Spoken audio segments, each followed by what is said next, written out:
and welcome to Lounge Rōnin. All things, everything. And before we get into it, make sure to hit that like button. And if you're new to the channel, make sure to subscribe and ring that notification bell. And please, feel free to leave a comment with your thoughts below and some constructive criticism, as that will help the channel grow.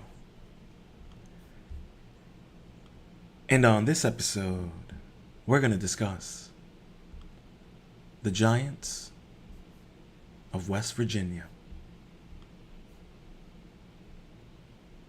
Now, I happened to just stumble onto this article about a minute ago. And I was so intrigued by it because I can't help myself. I love talking about giants, and I love talking about elongated skulls. So I figured we get right into it.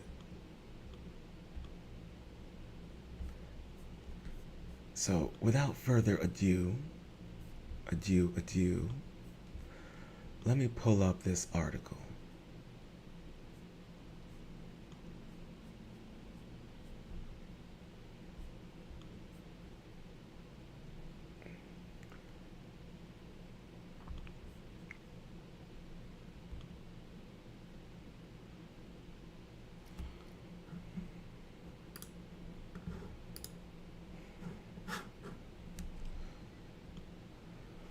Now, I apologize. We got some monsoon rains over here, so you might be hearing some heavy rain in the background.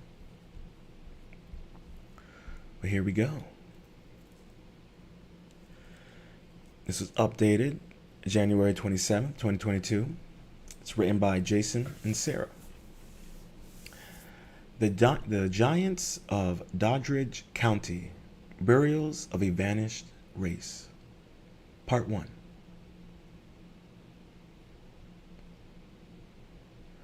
Author's note. This article contains reference to an anonymous source. Although we have a rule of not using anonymous sources in our published work, we have made an exception in this case, since we feel that the possibilities yielded by this investigation could be of some importance. Alrighty. In the summer of 1930, a series of newspaper articles appeared describing the most sensational discovery: a race of gigantic beings unearthed from 2 burial mounds in Doddridge County, West Virginia. According to the Clarksburg Daily Exponent for June 15, 1930, in an article entitled 2 Prehistoric Indian Mounds Found Near Morrisville by Bruce Horton.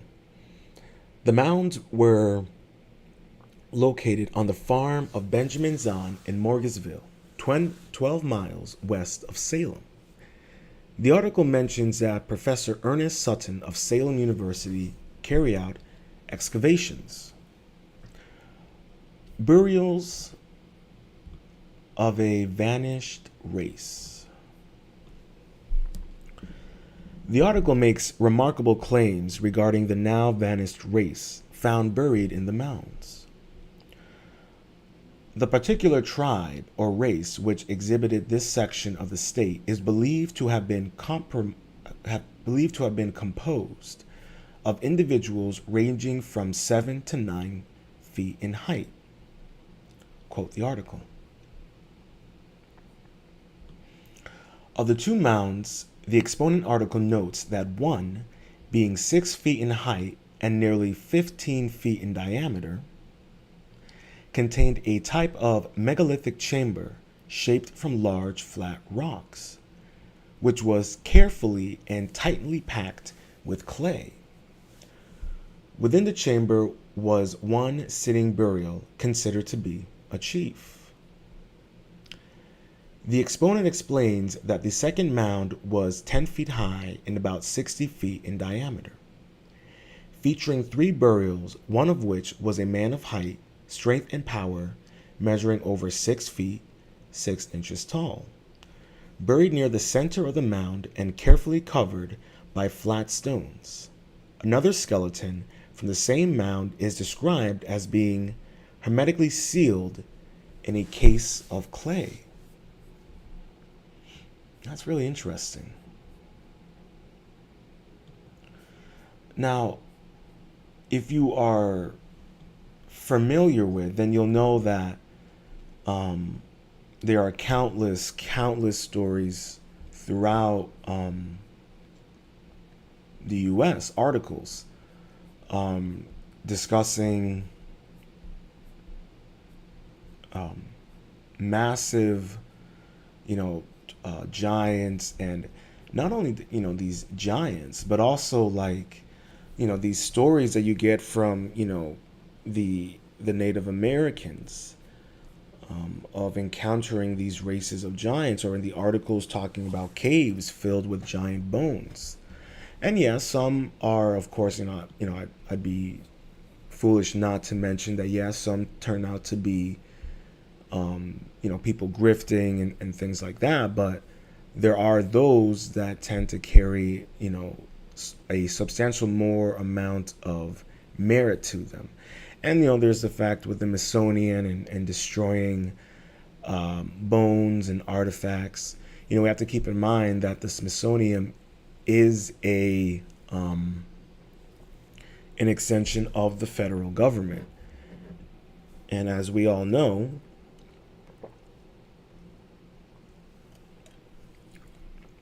the federal government is keen on suppressing, obfuscating, lying, and hiding the truth.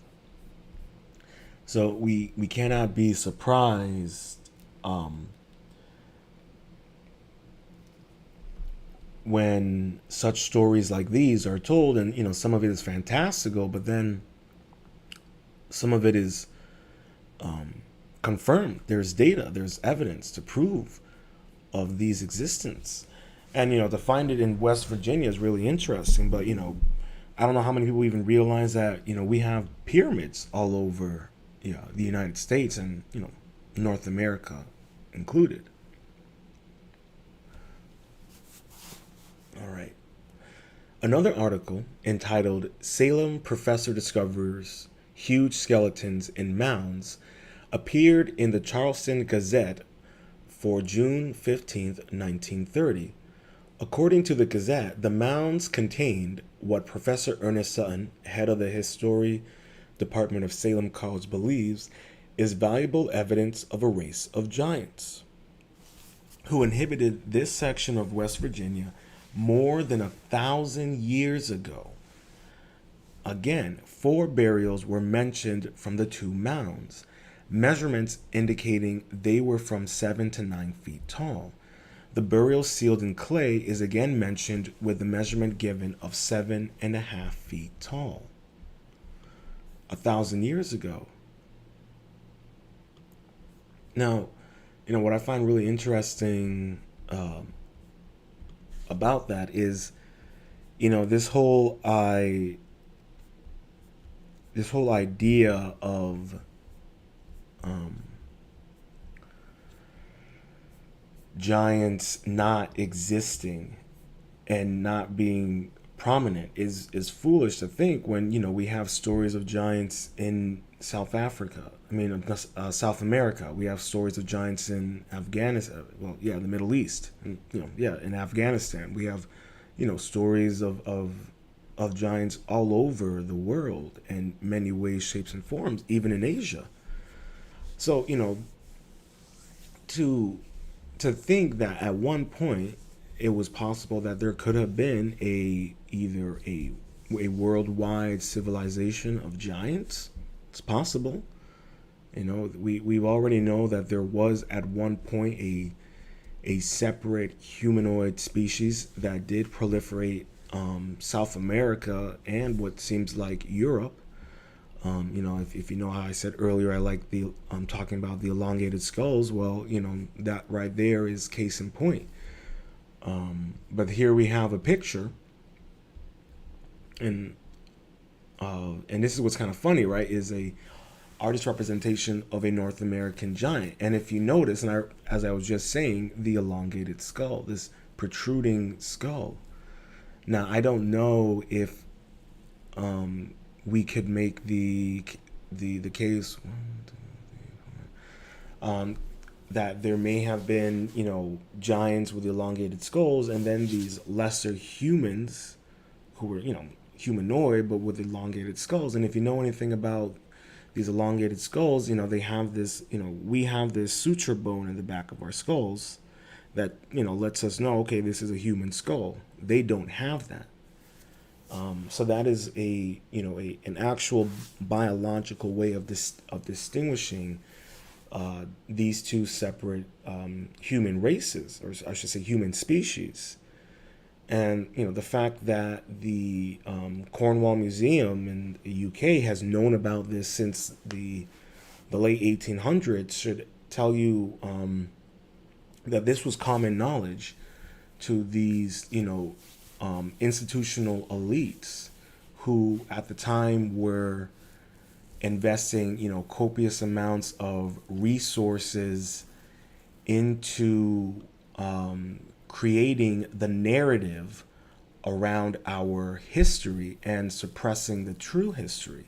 Hence the reason, why we have so many cases of the Smithsonian, destroying evidence. So many cases of just, whether it's even in regards to, Zahi Hawaii, who used to, I'm not sure if I'm pronouncing his name, but who was the head of Egyptian antiquities, the corruption that he was, instituting over there with the Egyptian antiquities and the suppression of knowledge. I mean, all of this stuff is so prevalent, and all we have to do is a little digging and watch occasional documentaries or interviews with people who push and challenge these narratives, and you realize that wow, we're definitely being lied to and being suppressed. And just the fact, with this, depiction of this North American giant and the elongated skulls of, Paracas in Bolivia and Peru, and even the ones in, was it Romania? They found elongated skulls in Europe.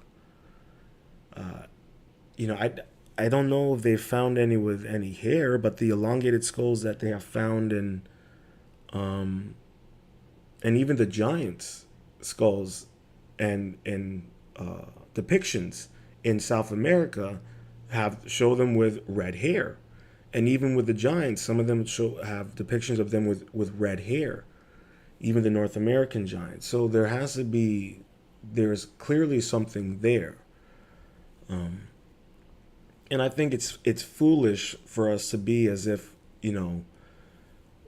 that this current species of humans was the only one that may have proliferated proliferated this planet. It's no different than being foolish and thinking that we're the only living conscious entities in the entire universe. That's foolish to think. Whether you believe in a source or a god or you're atheist, whatever it may be, it's foolish to think like that.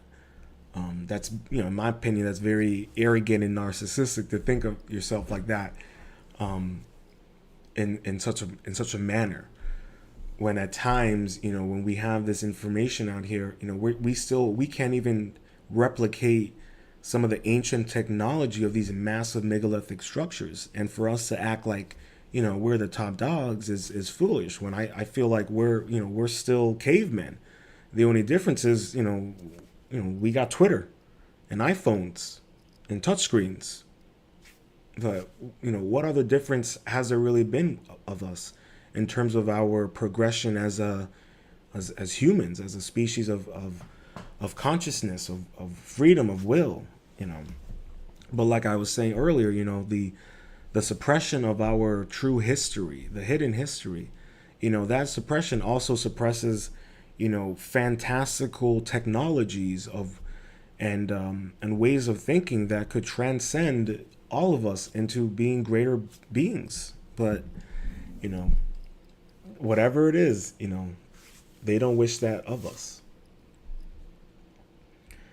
And I think it's funny that, as it's stated here, that the Professor Ernest was saying that they probably were living around in North America over 1,000 years ago. And it's like, well, what was happening 1,000 years ago? What was happening 12,000 years ago? When you look at Göbekli Tepe in Turkey, and how this amazing astrological calendar was purposely buried. You have those cataclysms. You have the Younger Dryas impact. We are a species with amnesia, no differently than a species with no real history. But that's enough of the Rōnin rant. Let's get back to it. The Smithsonian's acquisitions.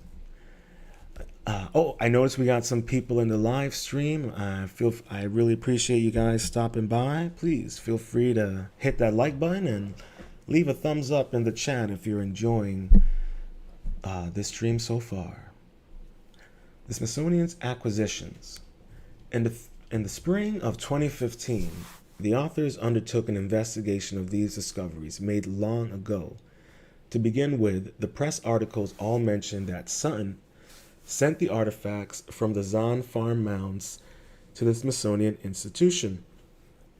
In fact, the acquisition records of the Smithsonian do note the donation of several artifacts from the Zahn Maxwell Mound, including a stemmed point slate gorget and a sandstone disc. The disc itself is mentioned in the press articles, noted as featuring several engraved lines on one side. These three artifacts were manually assigned to Ernest Sutton and Oris Stulter in the acquisition journal at the Smithsonian, with the date of the donation of July 9th, 1930. These are without doubt artifacts from the mounds in question, and the material can be viewed at the online Smithsonian Collections Center. Sutton himself published a paper detailing the excavations of the mounds in the 10th volume of the West Virginia Archaeologist in 1958. According to Sutton, the two mounds, dubbed Do-1 and Do-2, were located on Street Hill 400 feet above the village of Morgansville. Do-2 was Zahn Maxwell Mound, the actual dimensions of which were 10 feet in height and 75 feet in diameter.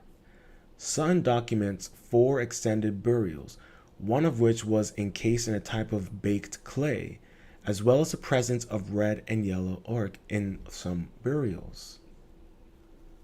So here we have a picture of where the mounds appear to be. For my podcast listeners out there,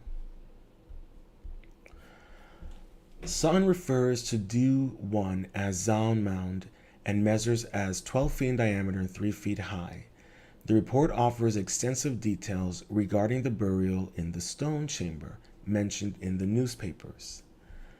The body evidently been placed in a sitting position on a large flat rock with the legs extended toward the large mound.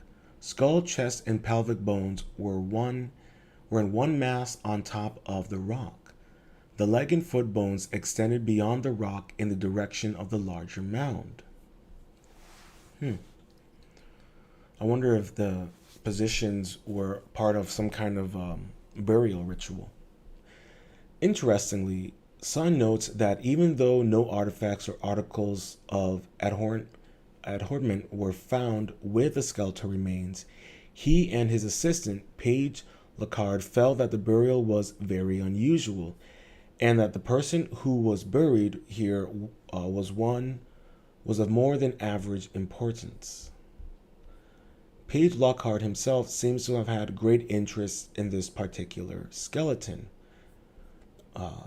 Quote, Mr. Lockhart collected the bones and took them home with him. Interesting.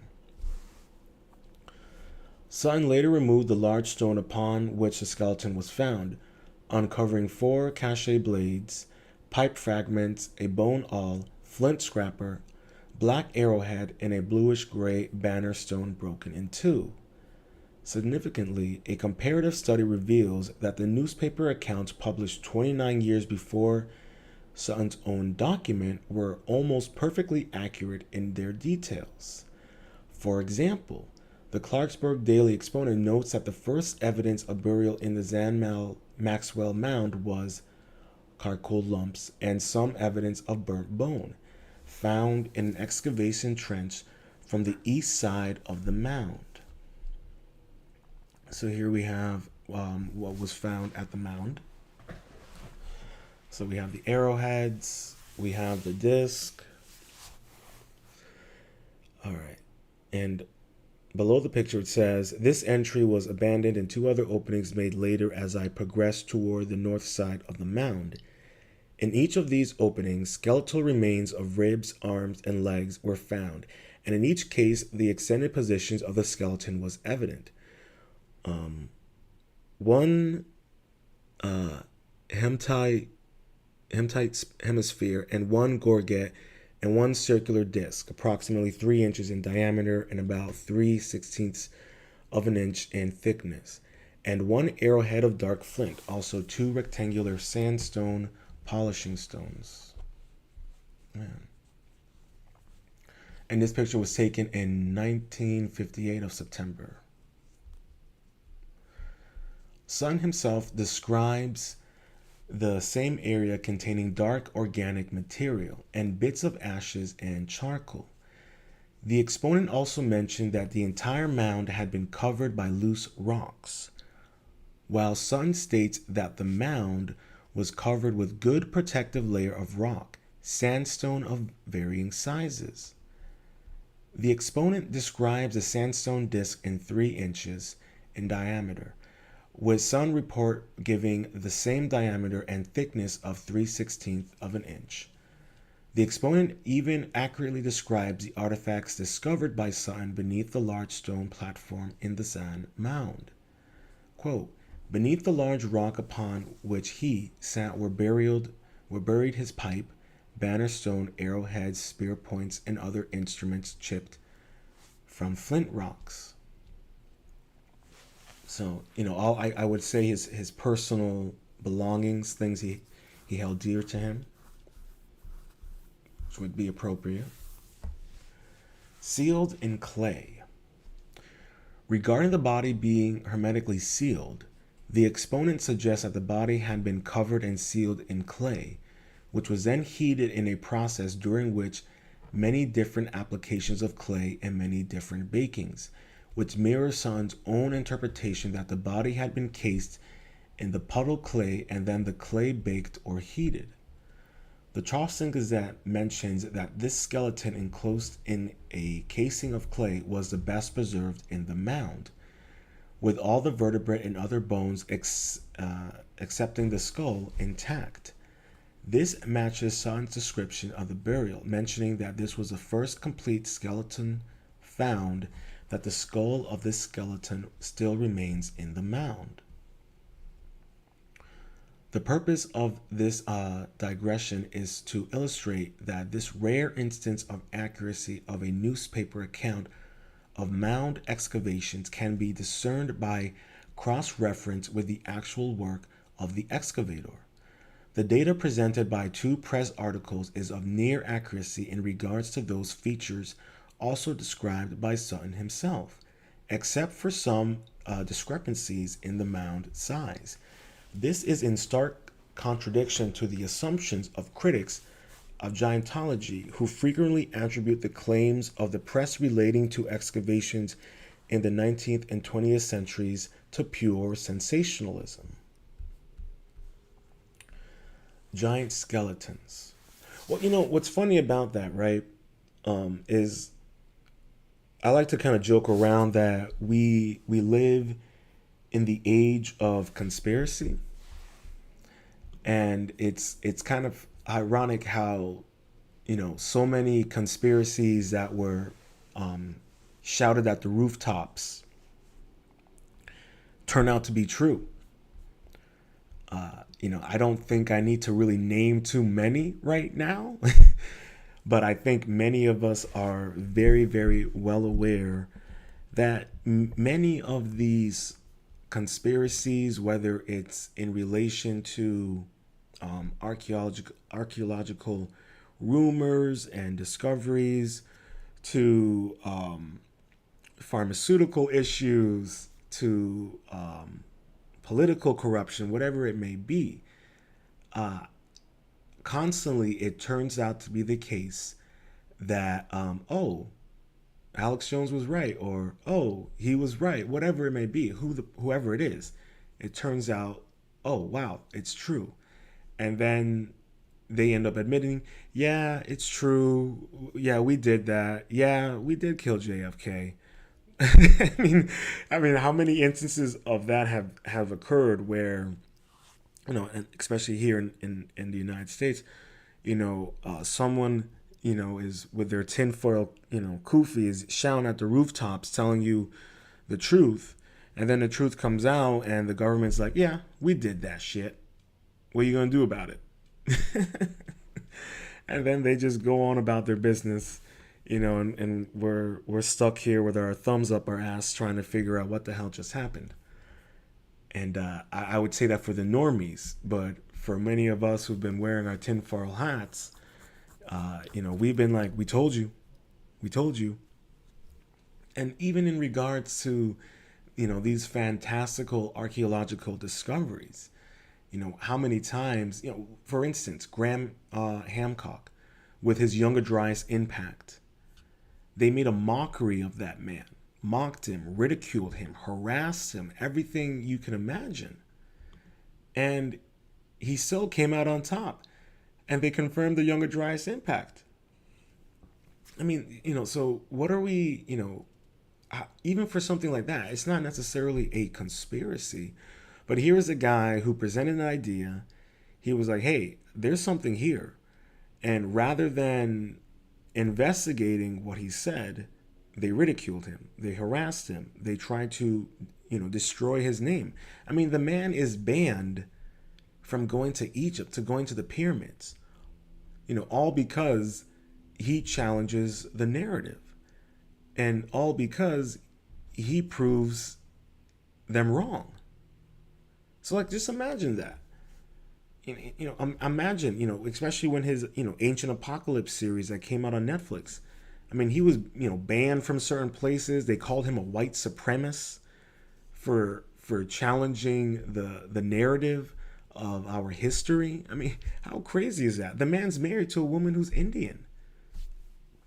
But this is the world that we live in, where people who challenge the narrative and even bring good evidence and data and research, and they don't have any ill intention. They're just like, hey, something's up. Hey, I'm calling out the contradiction. I'm calling out the lie, and I'm doing it in a respectful manner. What do? They demonize them. They ridicule them. They do hit pieces. They try to destroy their life. And this is something that we see time and time and time again. And you can be an average bloke and call out the narrative, do your own research, make a presentation, cite the sources, everything like that. And even you yourself can find yourself at the short end of the cancel stick. And you're not even presenting anything extremely controversial, but it challenges the narrative. And right now, we live in an age where the narrative is the only thing that must be adhered to. It's the only thing that we must listen to. And people who challenge the narrative, people who are of freedom of thought, of freedom of individuality, who want to learn more about the world and how they themselves, coexist with it, especially our own history, we're the enemies. And how ironic. We used to be the people everyone looked up to. Even if we were the crazy or the kooks, they'd still kind of hear us out. But now, they don't even want to give us the time of day because they know more likely we might end up being right. And not necessarily on the nose, but I would say right now that the conspiracy community is 10 for 10 right now. And even when it comes to these kind of things, you yourself as an individual, if you're so interested, go onto Google Maps, look up these mounds, look up these things. I have. They call them mounds here because if they were to, clean them off, mow the lawn, you'd see a pyramid. And that's the last thing, the government wants is, a bunch of mounds being cleaned off and there's just a pyramid in the middle of West Virginia. And people are like, wait, what? Or the pyramids in Florida. There are mounds in Florida, and if they clean those off, they're pyramids. And the last thing we need is Florida man, rocking out on top of a pyramid in Miami. So I'm having a little fun here. I hope you enjoy that. But the point being is, we have to push back against the narrative, and we as individuals, we have to kind of do our own research and look for these kind of articles, or look for researchers and listen to their presentations or their podcasts or their videos, and make up our own conclusions and kind of formulate our own ideas around these, this hidden history, these ancient mysteries. And I think many of us out there, will be surprised that maybe the information that we look at and uncover, or, rediscover, we realize, oh, I've always believed in that. I've just kind of been apprehensive to actually acknowledge my belief system. And I think a lot of us kind of struggle with that, where we have a belief system where we acknowledge and we want to give into a certain belief system that maybe other people will call us kooks and crazy, but we know that there's some data and evidence to prove that belief system, that there's something there. And I think we all struggle with that. But the trick is to kind of be able to find your confidence within your belief system, to be willing to be open to new ideas and perspectives and information, and constantly being able to just grow. And if you're wrong, you're wrong, and it's okay. Life goes on. You take the L's and you move forward, and you live it as a lesson learned. And that is a Rōnin rant for you. Let's get back to it. Giant skeletons. One crucial element missing from the Ernest Sutton's report are the measurements of the skeletons. However, there is evidence between the two newspaper accounts in Sutton's report that would suggest that the claims of gigantic skeletons were also accurate. Both the Exponent and the Gazette attribute one gigantic frame to the John Maxwell Mound. The discrepancy is that the Exponent claims the 7 feet 6 inches tall skeleton was found near the center of the mound, while the Gazette mentions that it was the clay casted skeleton, which was 7.5 feet tall. Since both articles and Sutton himself know that the clay casted burial was the best preserved skeleton in the mound, we submit that this could have represented one of the two giants supposedly found on the site. The only other skeleton from the site with remains sufficiently intact for measurements, according to Sutton, would be the single burial of the stone chamber from the Zan Mound. Since the press reports unanimously attributed the 7.6 foot tall skeleton to the Zan Maxwell Mound, it would stand to reason that the single burial from Zan Mound was the source of the 9 foot tall skeleton reported by both the Exponent and the Gazette. Could the extraordinary size of this skeleton have been the reason why Page Lacard took it away? And then I guess, the question then is, where is this 9 foot tall skeleton that Page Lacard took? Did he bring it back to the Smithsonian, or is it hidden in someone's personal collection? Which I'm not going to go on another rant about that, but I'll keep it short. The amount of personal collections that these ruling elites, these millionaires, billionaires, whatever, have, and the fact that some of these personal collections contain artifacts that probably would rewrite our history and probably would advance us technologically, we'll never know. I did a live stream talking about the possibility that Jesus Christ was a shapeshifter from this, expert of a religious text from the Bible. And it wasn't released until I can't remember if it was the mid 200s, mid 2000s, or I think it was around the mid 2000s that it was released.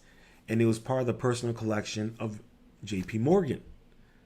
Ask yourself, why would J.P. Morgan have in his personal collection a excerpt from a Bible talking about Jesus Christ as a shapeshifter? But I digress. The point is that the amount of personal collections containing our true history probably is astronomically mind-boggling. There may be an explanation for why Sutton chose not to include the skeletal measurements in his report. In fact, the absence of measurements could represent validation of the gigantic size of some of the remains. It is important to note that Sutton's report did not appear until 1958, 29 years after his initial excavation in the summer of 1929. Crazy. Think about that. 29 years later.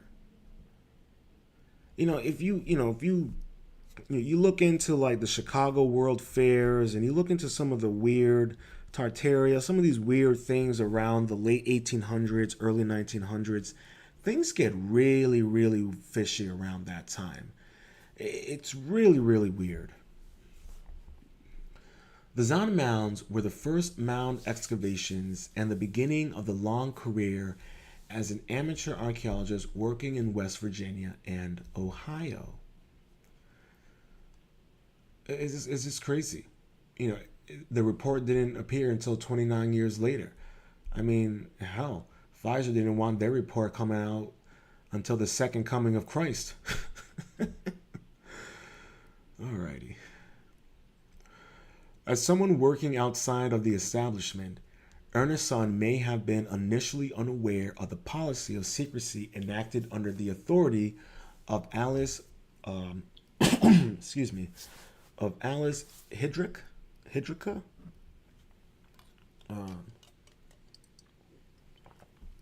I believe he was the individual that started the Smithsonian. He was also a known eugenicist. Regarding the reporting of gigantic skeletons, he wasn't aware of the policy. As a result, these circumstances, Sutton may have gone public with what he considered to be very important anthropological discoveries in June of 1930, and then avoided the mention of the size of the skeletons in his official report filed almost 3 decades later. What? Wait.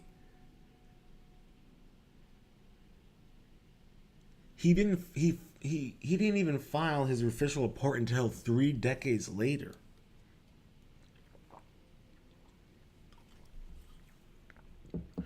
Now, why is that?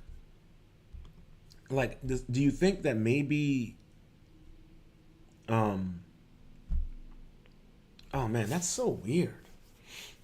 That's he must have known that they were going to suppress that information. But that's the funny thing about a lot of those articles. Now, I think, God, when did maybe last month, the month before that. If you scroll back, you'll see I did a live stream on ancient giants and religious texts, and it's like this whole idea of, and even in there, these articles from these local newspapers, reporting on these recent discoveries, and it's always by these local archaeologists who are ever at that local university. They could be an anthropologist, what have you, and they're at the local university. They go, they excavate it, bing bang boom, this is crazy. They then reach out to the Smithsonian, the federal government. They come in, take everything, seal it away, never happened, doesn't exist. This is no different than the situation with the Grand Canyon and the fact that there was a cave in the Grand Canyon with treasures from Egypt, and these Buddhist shrines and all this crazy stuff. I did a live stream covering that. Why is it that NASA has no fly zones over the Grand Canyon? NASA's in Florida, but I digress. But my whole point is, that whole suppression of knowledge of the true history of our world, of North America, of the United States. So this is Alice Hydrica, the guy who is the archive of or who's the head of the Smithsonian at the beginning. So the Gazette article specifically mentions that the information came from Sutton himself, who had made some manner of presentation on the night of June 14th, the day before the article's publication. The extensive and accurate details contained in the exponent article may have been due to the reporter attending the same event, which could have been held at Salem University, where Sutton taught history and geography. The stigma against giants. There is evidence of the enforcement of stigma against reporting gigantic remains. In the Sun's subsequent work between September of 1962 and October of 1963, Sun excavated the Johnson-Thompson Mound in Athens County, Ohio.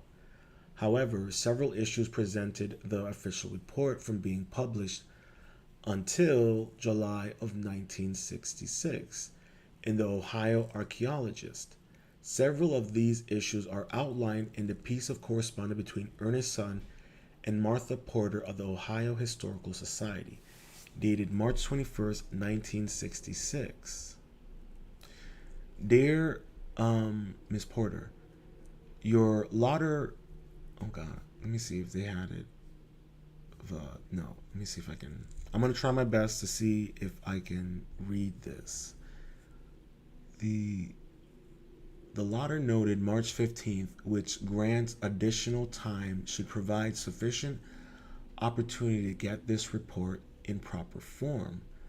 The Johnson-Thompson Mound report has been received in conformity with instructions and is now returned.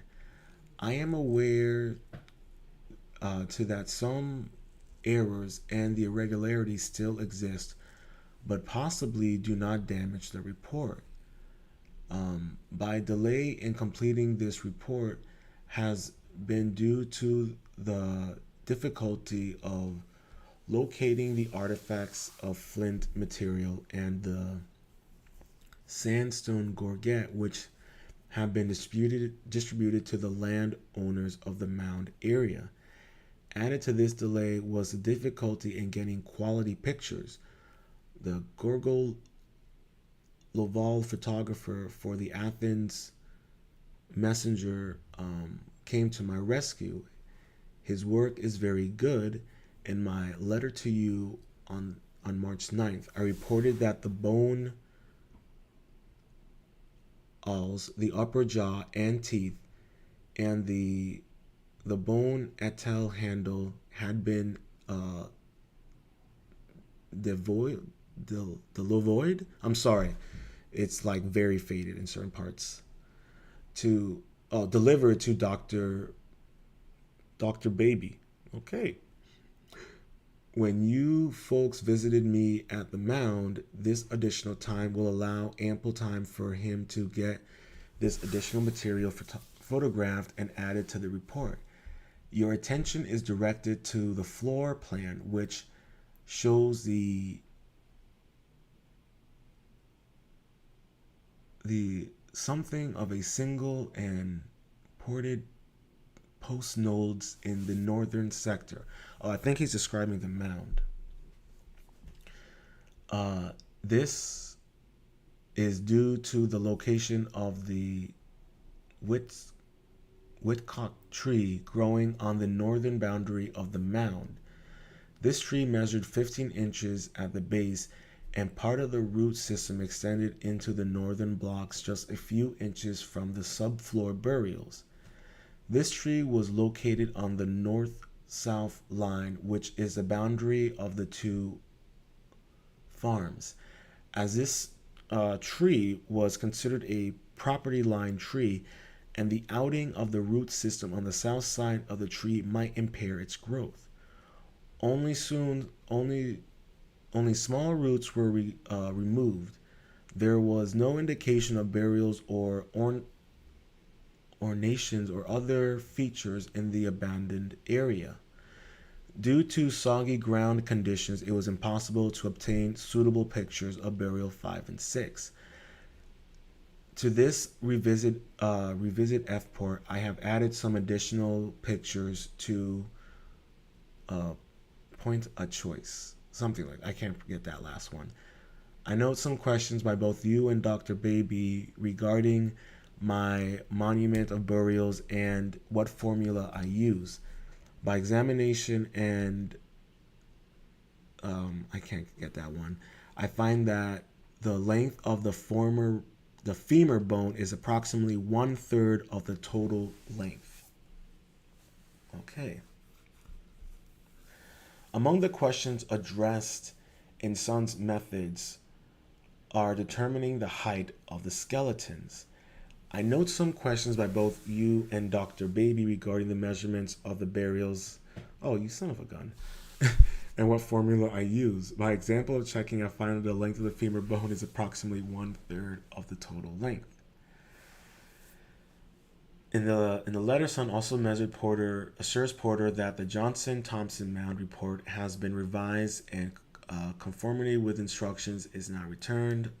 This is clear evidence that the large official organizations were enforcing specific criteria in the publication of archaeological data. In relation to this, the specific reference to the measurement of skeletal height in Sun's letter would indicate that the subject was among those bounded by these criteria. Interesting. So, we are essentially kind of getting, in conclusion of part one, we're now getting a clear kind of understanding of how this information is presented and how it's either being suppressed, and how certain individuals are willing to kind of, go against the narrative and the mainstream and kind of get this information out there.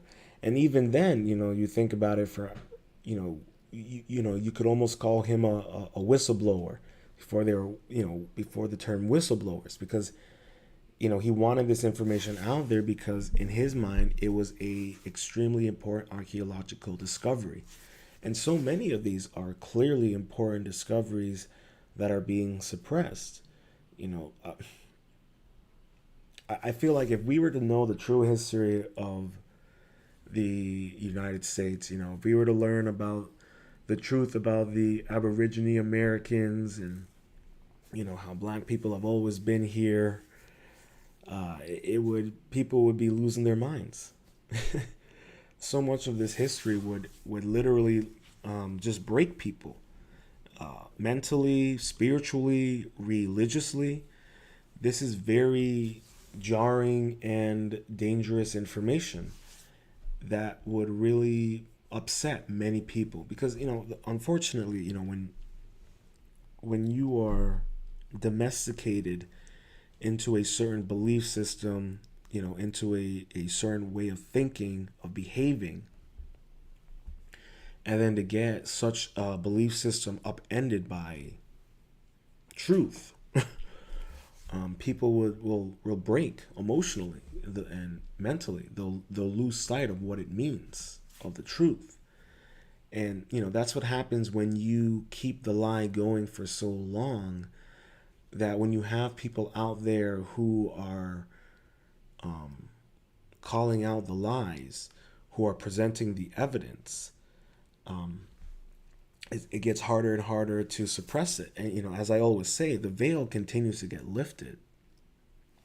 Every day people are waking up to many different things, whether it's regards to the, industrial, pharmaceutical, corporate oligarchs that, run this country, or if it's our true history, whatever it may be. People are waking up. People are listening to individuals out there who speak on this information and who advocate for us to go out there and seek this information for our own and make our own conclusions. So, I hope for everyone who's been listening and been enjoying this stream, please, make sure to leave a like and leave a thumbs up if you enjoy the content. And feel free to leave a comment with any interesting thoughts, feelings, speculations, or even things that you find interesting that maybe you'd like me to cover or discuss. Because I'm all ears. I love this kind of content. I love looking up these kind of things and sharing it with everyone out there, because I think it's important for all of us to kind of know about this stuff. And whether you believe it or not, as I like to put it, it's good to humor ideas, humor alternative views, to kind of understand where people are coming from and to kind of understand where this information originates from and its purpose and its intentions. So I truly hope that everyone really enjoyed this live stream and enjoyed this topic. We're gonna cover part 2 soon. It'll be this week. It may be tomorrow or it may be Thursday. But you'll know if you see the notification pop up. But for everyone who's been joined in so far, I really appreciate you guys. Please leave a like again or a comment. And I hope you guys are having a good start to your week so far. I really appreciate you guys hanging out with me this far. And yeah, keep up the good work, everyone. Stay positive. And until next time, stay positive, stay focused, stay true, and much love.